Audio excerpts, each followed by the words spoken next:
नमस्ते, मेरा नाम प्रेमलता वैष्णव पिंकी है और मैं बहुत खुश हूँ इस फुलब्राइट के कार्यक्रम का प्रतिभागी बनकर।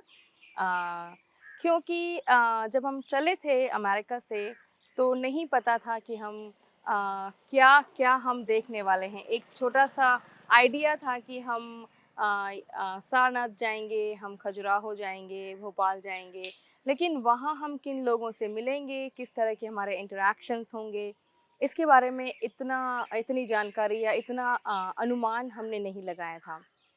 तो हमारी यात्रा शुरू हुई अमेरिका से। हम दिल्ली में उतरे, फिर हम औरंगाबाद गए और औरंगाबाद में हमने गुफ़ाओं की सैर की और वहाँ जो हमने जाना बुद्धिज़्म के बारे में और किस तरह से बुद्धिज़्म अ, हमारे संस्कृति में, हमारे समाज में फैला और जो उन लोगों ने अपनी संस्कृति को सबके सामने लाने के लिए किया, जो मूर्तियाँ बनाई, उनकी शिल्प, उनकी कला, उनके बैठने का तौर तरीका, उनके पूजा करने की जगहें, ये सारी जो चीज़ें थी वो एक अलग अनुभव था।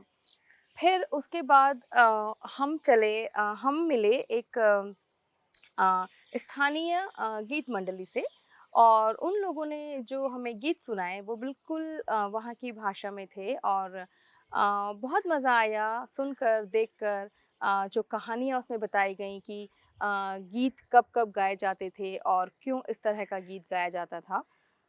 उसके बाद हम चले भोपाल की तरफ। नहीं, भोपाल से पहले मुंबई में हम लोगों ने नागरी प्रचारणी सभा में हम गए और वहाँ पर मुझे इतना अच्छा लगा कि एक ऐसी जगह है जहाँ बहुत सी हिंदी की बातें, साहित्य की बातें होती रही थी। लेखक हमारे वहाँ आते रहे थे और तुषार गांधी ने वहाँ अपना वक्तव्य दिया और बताया कस्तूरबा गांधी के बारे में। तो कुछ ऐसी जानकारियाँ जो परिवार तक सीमित हैं, वो भी हम तक आईं इसी सफ़र के दौरान। और फिर हम गए भोपाल में जहाँ सबसे अच्छा मुझे लगा कि वहाँ एक आदिवासी संग्रहालय है और वहाँ अलग-अलग जो आदिवासी जनजातियाँ हैं उनका घर कैसा होता है, उसके उन्होंने मॉडल्स बनाए हैं। और वैसे तो उन्होंने कहा कि 27 जनजातियाँ हैं बट वहाँ पर 7 ही जनजातियों का प्रतिनिधित्व हो रहा था। तो उन घरों को देखकर बहुत सी चीज़ें मुझे अपने घर की याद आईं।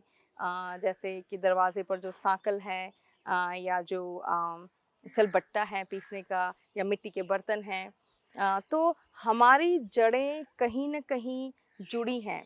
चाहे वो शहर में कोई रहता हो, चाहे वो गाँव में कोई रहता हो, वो आदिवासी हो, क्योंकि सबसे पहले हमारा उद्भव प्रकृति से हुआ है।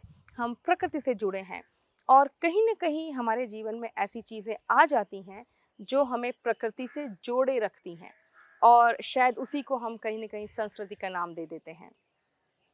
फिर उसके बाद हम गए खजुराहो, तो वहाँ भी हमने मंदिरों का मुआयना किया और मंदिरों में हम घूमे और हमने देखा। गाइड ने हमें बहुत सी चीज़ें बताईं, लेकिन उसके अलावा भी बहुत सी चीज़ें ऐसी थीं जो हम खुद से देख सकते थे। और फिर हम गए बनारस। तो गंगा घाट ये एक अच्छा अवसर होना चाहिए, अच्छा अनुभव होना चाहिए, लेकिन सच्चाई यह है कि बनारस का अनुभव अच्छा नहीं था। गंगा की स्थिति देखकर मन बहुत दुखी होता है कि हम धर्म के नाम पर गंगा को कितना प्रदूषित कर रहे हैं। आज हम यहाँ खड़े हैं दिल्ली में। मेरे पीछे लाल किला है और मैं लाल किले में खड़ी हूँ और मेरे पीछे लाल किले का जो बड़ा प्रवेश द्वार है, दिल्ली द्वार, वहाँ आप देख सकते हैं या मैं वहाँ खड़ी हूँ। अच्छा लग रहा है, मैं पहली बार लाल किले में आई हूँ। दिल्ली मुझे पसंद नहीं है क्योंकि बहुत भीड़ है, बहुत प्रदूषण है यहाँ। अ, और मैं दिल्ली शहर को जानती नहीं हूँ, तो थोड़ा-सा वो भी डर है या हिचक है।